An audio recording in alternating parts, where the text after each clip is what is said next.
Episode 13 की शुरुआत वही से होती है जहाँ पर एपिसोड 12 खत्म हुआ था। चाहे इनकी हालत काफी खराब हो रही है। आगे हम देखते हैं कि जिन्नू कैमरामैन को कैमरा ऑफ करने के लिए कहता है। कैमरा ऑफ होने के बाद फैंक बिंगू की लाश को जिन्नू के सामने रखता है। ये देखकर योनू गुस्से में चिल्लाता है, हंटर सॉन्ग, तुम बिंगू की लाश के साथ क्या करने जा रहे हो? जिसमें जिन्नू कहता है अभी समझाने का वक्त नहीं है और बिंगू के डेड बॉडी के पास जाता है। फिर वो कहता है अराइज और उसकी शैडो एक्सेप्ट करता है। सीन यहीं पर कट होता है और हमें जापानीज हंटर्स दिखाए जाते हैं। वाइस कैप्टन रेजी बचे हुए 3 ऐसे हंटर्स को प्लान समझा रहा होता है, पर उसी ने उसके मुंह पर मना करता है और कहता है तू चाहता है कि हम वापस उस आइलैंड पर जाएं जहाँ पर वो मॉन्स्टर है, तूने अभी तक उसका सामना नहीं किया इसलिए तू ये सब कह पा रहा है। उसने वो तो सबको ऐसे ही मार दिया। ये सब सुनने के बाद रेजी कहता है वो मॉन्स्टर कब का मर चुका है, उसे एक जापानीज हंटर संग जिन्नू ने मार दिया है। इसके बाद हमें फिर से टनल का सीन दिखाया जाता है जहाँ पर सारे कोरियन हंटर्स जिन्नू की पावर्स देखकर शॉक हो जाते हैं। जिन्नू कहता है मैंने इसकी आवाज सुनी थी, he told me to use his powers to heal hunter Cha. फिर हम देखते हैं कि बिंगू चाहे इनको हील करता है, पर इसमें एक चौंका देने वाली बात है, जिन्नू ने अभी तक कोई भी ऑर्डर नहीं दिया पर फिर भी बिंगू चाहे इनको हील करता है। इससे हम बिंगू की पर्सनालिटी को समझ पाते हैं कि वो एक अच्छा हंटर या हीलर ही नहीं और दिल से एक अच्छा इंसान भी है। आगे हम देखते हैं कि योनू जिन्नू के कंधे पर हाथ रखता है और कहता है बिंगू को खून खराबा पसंद नहीं था तो इसलिए प्लीज उसे बटन में मत भेजना। ये सुनकर जिन्नू कहता है रेड कट की तरह तुम मेरे कंधे पर हाथ रख रहे हो पर इस बार तुम मुझे ऑर्डर नहीं दे रहे हो, यू आर रिक्वेस्टिंग मी। पर जिन्नू आगे कहता है हंटर बिंगू को आगे बैटल में भेजने का मेरा कोई भी प्लान नहीं है और फिर ये कहने के बाद ही उसकी शैडो एक्सटेंशन कैंसिल कर देता है। जाते समय बिंगू योनू को देखता है और एंड में एक स्माइल के साथ गायब हो जाता है। फिर हम देखते हैं कि मासूमुतो लाइव टेलीकास्ट देखता है और कोरियन हंटर को सही सलामत देखकर गुस्से में आ जाता है, पर अपने गुस्से को कंट्रोल करते हुए जापानीज हंटर्स को रिट्रीट करने के लिए कहता है। इसके बाद सारे कोरियन एस्ट्रेन हंटर्स चौपर से निकलते हैं और जिन्नू वहीं पर रुकता है। वो बचे हुए एंट्स और उनके अंडे को भी डिस्ट्रॉय कर देता है जिससे वो लेवल 100 तक पहुंच जाता है। इसके बाद वो आगे एंड किंग की शैडो को भी एक्सट्रैक्ट करता है and now we have a new shadow in our army. Shadow extraction के बाद जिन्नू आगे बढ़ता है कि तभी एंड किंग की शैडो किंग कहकर जिन्नू को बुलाता है और जिन्नू को उसे नाम देने के लिए कहता है। ये देखकर जिन्नू शॉक हो जाता है और उससे पूछता है कि वो बोल कैसे पा रहा है। फिर जिन्नू उसका नाम बेरू रखता है और हम एक नया रैंक देखते हैं, जनरल रैंक। ये देखकर जिन्नू समझ जाता है कि बेरू हाई रैंक शैडो होने की वजह से वो बोल पा रहा है। इसके बाद हम बाहर का सिनेरियो देखते हैं जहाँ पर हंटर्स एंड से लड़ रहे होते हैं। ये देखकर जिन्नू बेरू को एंड्स को मारने का ऑर्डर देता है और बेरू बिना किसी एक्सक्यूज के एंड्स को मारने लगता है, यहाँ तक कि वो काफी सारे हंटर्स को एंड से बचाता है। आगे हम देखते हैं कि कोरियन हंटर्स चॉपर से वापस जा रहे होते हैं पर एंड्स उन पर भारी पड़ते हैं, पर जिन्नू फिर से उन लोगों को बचा लेता है।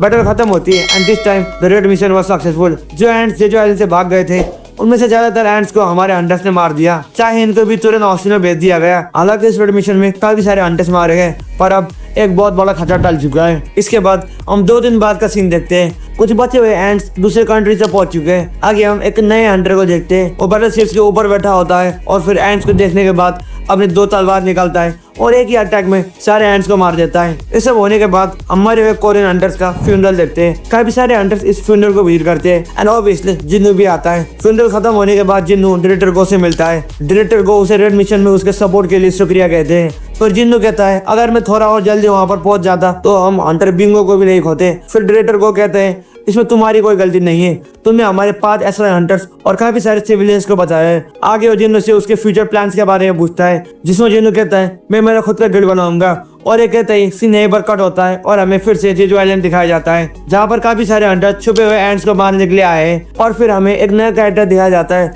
हंटर उससे सवाल पूछते हैं पर उनकी बातों इग्नोर करके उल्टा उनके बारे में पूछता है, पर किसी को भी उसकी लैंग्वेज समझ नहीं आती। वो लोग आगे कुछ कह सके कि तभी उन्हें कुछ खिला देता है। फिर हम एक फ्रॉस्ट मॉन्स्टर को देखते हैं। आगे उन दोनों के बीच कुछ बातें होती है पर अभी कुछ कह पाना मुश्किल है कि ये दोनों एग्जैक्टली है कौन और इनका मकसद क्या है। अभी के लिए तो मैं इतना ही कहूंगा कि ये दोनों कोई मामूली मॉन्स्टर्स नहीं है, क्योंकि ये दोनों ही अपने हाथों से इजीली गेट्स क्रिएट करते हैं और इस गेट से कई चले जाते हैं। आगे हम जिन्नू के बाप को देखते हैं, वो वहीं पर छुप के उन्हें देख रहा था। ये सब देख के तो मैं सिर्फ इतना ही कहूंगा कि फ्यूचर के सीजन में जरूर कुछ बड़ा होने वाला है। इसके बाद हमें फिर से जिन्नू दिखता है, वो एक ट्रैफिक में फंसा हुआ होता है। फिर आगे उसे डायरेक्टर गो का कॉल आता है जिसमें वो बताते हैं कि आगे उस रोड में एक बी रैंक का गेट अपीयर हुआ है। हमने हंटर्स को भेज दिया है पर उन्हें पहुंचने में कुछ टाइम लगेगा। इस सब सुनकर जिन्नू सिचुएशन को समझ आता है और फिर अकेले एक गेट के अंदर जाता है और एक गेट भी रेड गेट में ट्रांसफॉर्म हो जाता है। पता नहीं ये सिर्फ मुझे ही लग रहा है या फिर आप लोगों ने भी इस चीज को नोटिस किया है कि जिन्नू जिस भी गेट में जाता है कुछ न कुछ कांड होता है। Anyway let's not divert from the video.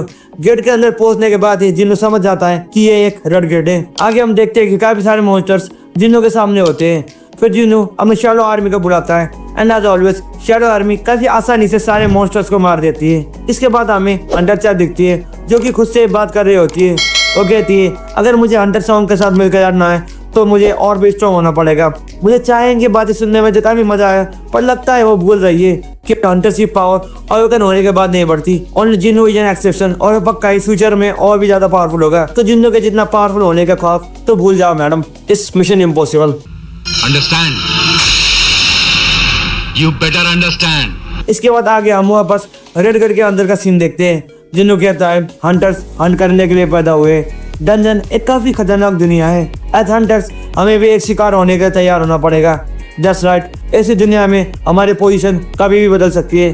मौत से तो हर वक्त ही पाला पड़ता है, पर फिर भी हंटर्स लड़ते हैं, चाहे सामने कितने भी दुश्मन क्यों ना हो, चाहे वो दुश्मन कितने भी पावरफुल क्यों ना हो। Hunters fight for different reasons, कोई फैमिली को बचाने के लिए, कोई अपने बिलीफ के लिए, कोई खुद को साबित करने के लिए, या फिर कोई डेस्टिनी को बदलने के लिए। हंटर्स सिर्फ हंट कर सकते हैं, इतना कि कोई भी रुकना नहीं चाहता। इसके बाद हम जिन्नू को देखते हैं, हमें देखता है और कहता है अगला शिकार कौन है। And here the episode 13 ends and so the season 2। सच में गाइस ये सीजन 2 काफी जबरदस्त सफर था। जिन्नू के पावर अप्स और माइंड ब्लोइंग लास्ट फाइट्स और आगे के हिंट्स ने तो सवा बांध लिया है। ये फिनाले एकदम मस्त था और अभी से नेक्स्ट सीजन का वेट शुरू हो गया है। आपको ये एपिसोड कैसा लगा नीचे कमेंट्स में बताइए, मुझे सच में जानना है। और रही बात सीजन 3 की, तो अभी तक कोई पक्की न्यूज नहीं आई है, लेकिन इतना बड़ा सीजन देख के लगता है कि जल्दी ही कुछ सुनने को मिलेगा। तो इसलिए हंटर्स अपनी आंखें खुली रखना। अगर ये ब्रेकडाउन पसंद आया है तो लाइक बटन को ठोक दो, बहुत हेल्प होती है यार। सब्सक्राइब करो और बेल आइकन को दबा दो ताकि मेरे अगले वीडियोस मिस ना हो। अब अगर आप इंटरेस्टिंग एनिमे राइवलरीज के बारे में जानना चाहते हैं